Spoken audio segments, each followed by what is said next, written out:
کہ کسی بھی بیچارہ غریب مزدور جس کو سارا وقت مشکل پڑی ہوتی ہے کہ میں اپنے گھر میں جا کے تو میں اپنے بیوی بچوں کا پیٹ پال سکوں،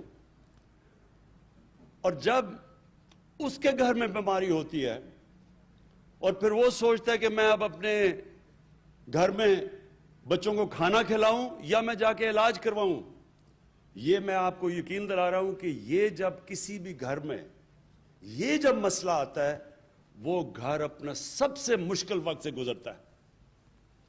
دنیا کی ریسرچ شو کرتی ہے کہ جو گھرانے غربت کی لکیر سے اوپر بھی ہوتے ہیں، بیماری کی وجہ سے وہ غربت کی لکیر کے نیچے چلے جاتے ہیں۔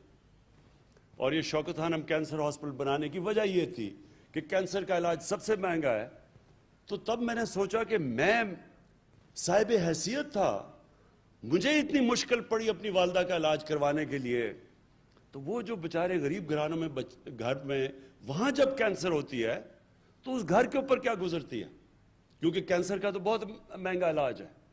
تو یہ جو ہیلتھ کارڈ شروع ہوا ہے ساہیوال سے، اور ڈی جی خان سب سے پنجاب کا غریب علاقہ ہے، ادھر سے شروع ہوا ہے تاکہ ان کو پہلے ہیلتھ انشورنس ملے، اور انشاءاللہ دسمبر تک سارے پنجاب کے لوگوں کے پاس ہیلتھ انشورنس آ جائے گی۔ تو یہ آپ کو پتا ہونا چاہیے کہ یہ امیر ملکوں میں، ڈیولپڈ نیشنز کے اندر بھی یونیورسل ہیلتھ کوریج نہیں ہوتی۔ یہ اللہ کی بہت بڑی نعمت ہے، اور میرا یہ ایمان ہے کہ جو ہمارا ملک بنا تھا اسلامی فلاحی ریاست، وہ اس ویژن کی طرف اب جا رہا ہے کہ عام آدمی کا سب سے پہلے علاج، اس کے بعد تعلیم۔ اب پورا زور دینا اب تعلیم کے اوپر ہم نے، اور تعلیم سی ایم صاحب اس کے اوپر ہم نے خاص توجہ دینی ہے کہ جو عام آدمی سرکاری اسکولوں میں جس طرح کی تعلیم مل رہی ہے اس کو کیسے اپ گریڈ کرنا ہے۔ ہم نے فیصلہ کر لیا کہ ہم ایک کورس سلیبس پاکستان میں لے کے آئیں گے۔ یہ اپریل میں جو فیڈرل گورنمنٹ اور ہم نے اپنے دو جو صوبے جدھر ہماری گورنمنٹ ہے اور اب تیسرا گلگت بلتستان، ہماری پوری کوشش ہوگی کہ ایک کورس سلیبس سب کے لیے ہو، یعنی انگلش، یہ نہیں کہ انگلش میڈیم، اردو میڈیم، دینی مدرسے، ایک ہی ملک میں 3 سلیبس چل رہے ہیں، 3 کلچر چل رہے ہیں ایک ہی ملک میں، تو انشاءاللہ ایک ہی سلیبس، کورس سلیبس سارے ملک میں اپریل سے شروع ہوگا۔ اس سے سب سے فائدہ ہوگا غریب گھرانے کے بچوں کو، اسکول کے بچوں کو اوپر آنے کے لیے ان کو موقع ملے گا۔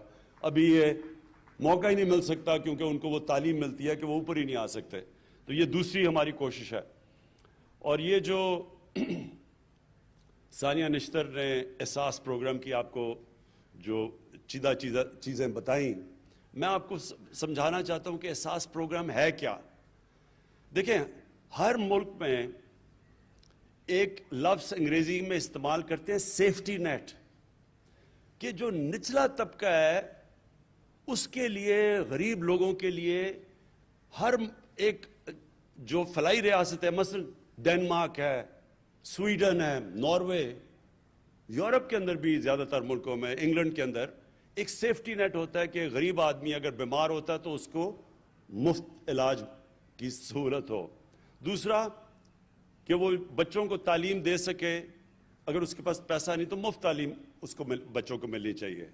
تیسری چیز، وہ اس کے لیے حکومت روزگار کے موقع دے کہ اگر وہ بے روزگار ہوتا ہے تو کوئی نہ کوئی ایسا حکومت کے پاس پروگرامز ہونا چاہیے کہ وہ روزگار دے، جو کہ ابھی آپ کو ثانیہ نے بتایا کہ اور یہ کامیاب جوان کے سستے قرضے، جس طرح یہ ٹریکٹر دیے ہیں، یہ اس طرح کی گورنمنٹ کے پاس پروگرامز ہونے چاہیے سہولتیں دینے کے لیے جب کہ بے روزگاری ہو۔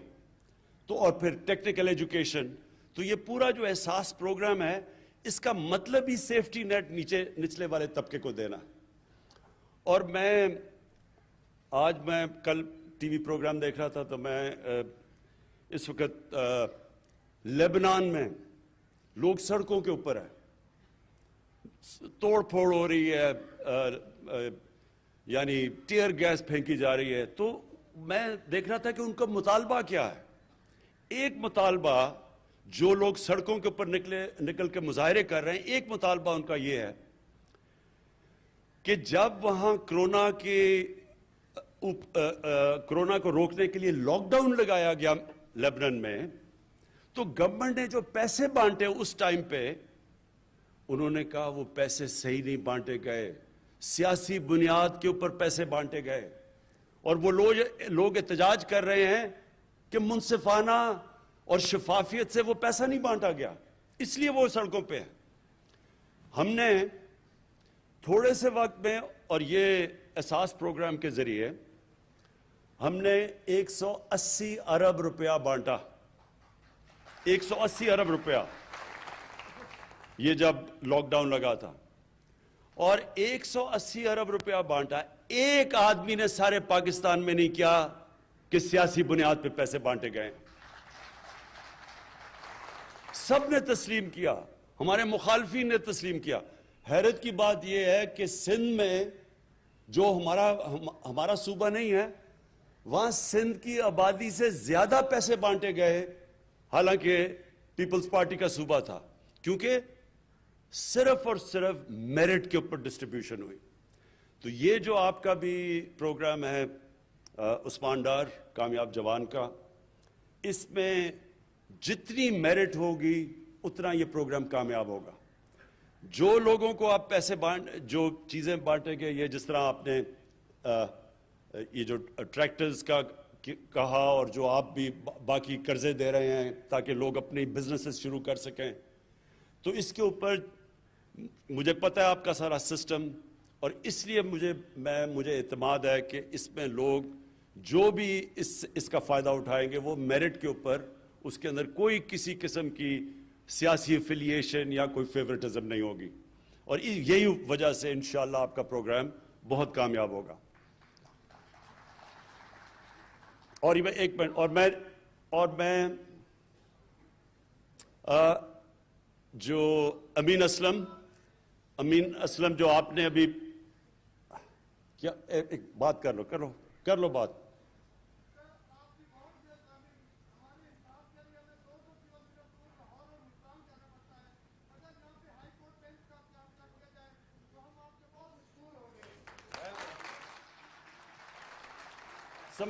سمجھ گیا.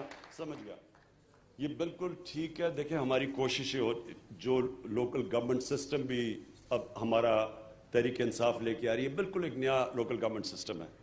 ساری اس کی کوشش یہ ہے کہ جو پاور ہے وہ نیچے تک جائے یا ڈیوالو کرے.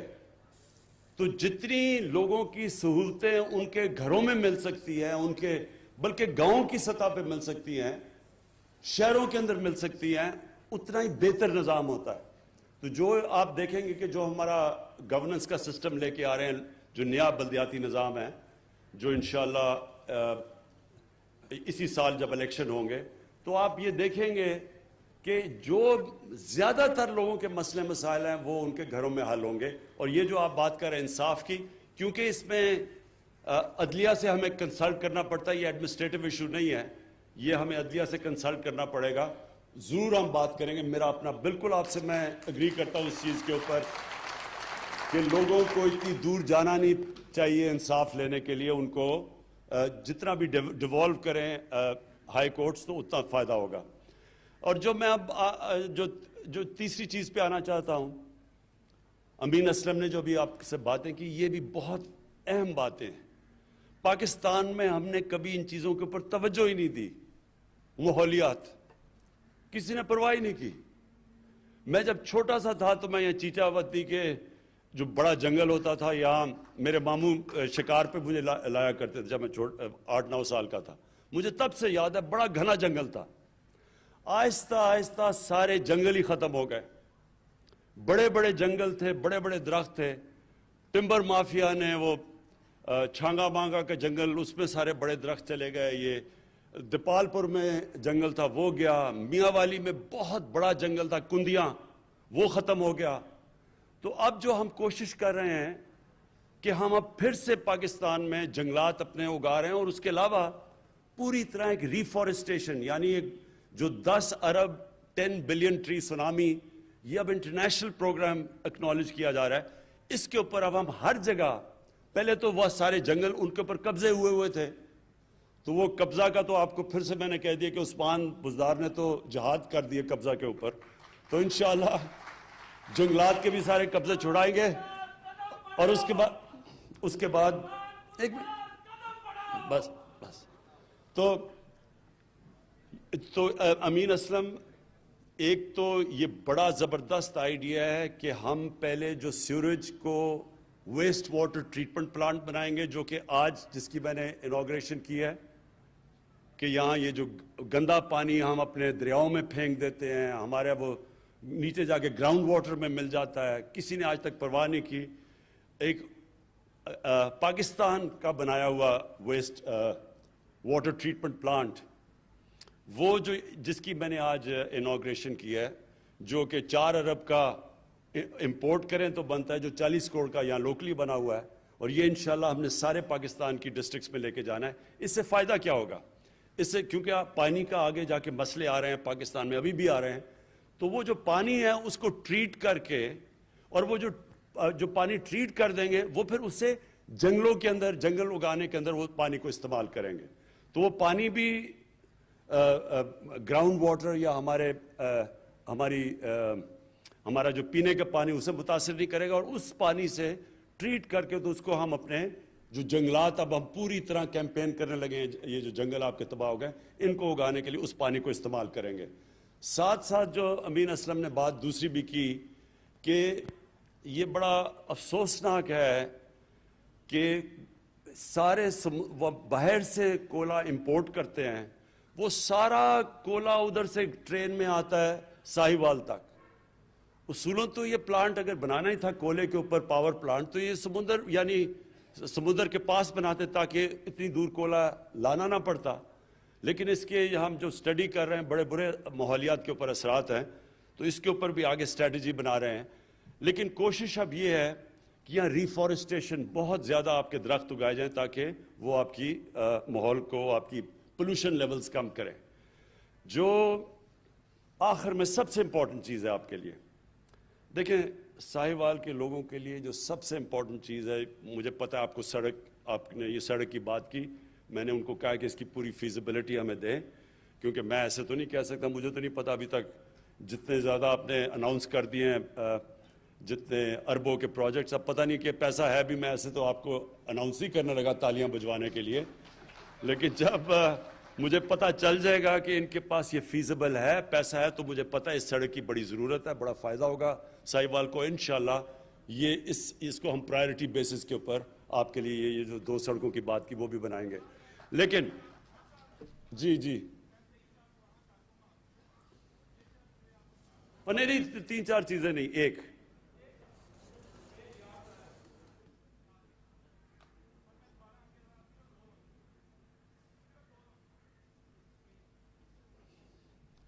تین چار چیزوں کے لیے ٹائم نہیں ہے، ایک ہوتی تو میں سن لیتا۔ اچھا سنیں بس ایک منٹ سنیں۔ دیکھیں جی، آخر میں امپورٹنٹ یہ ہے کہ جو آپ نے بڑی زبردست بات کی کہ یہاں انڈسٹریل اسٹیٹ بنانی ہے آپ کے لیے، اصل روزگار نوجوانوں کو انڈسٹریل اسٹیٹ سے ملے گا۔ اس وقت پاکستان کو ہم بڑی دیر کے بعد انڈسٹریلائز کرنے کی کوشش کر رہے ہیں۔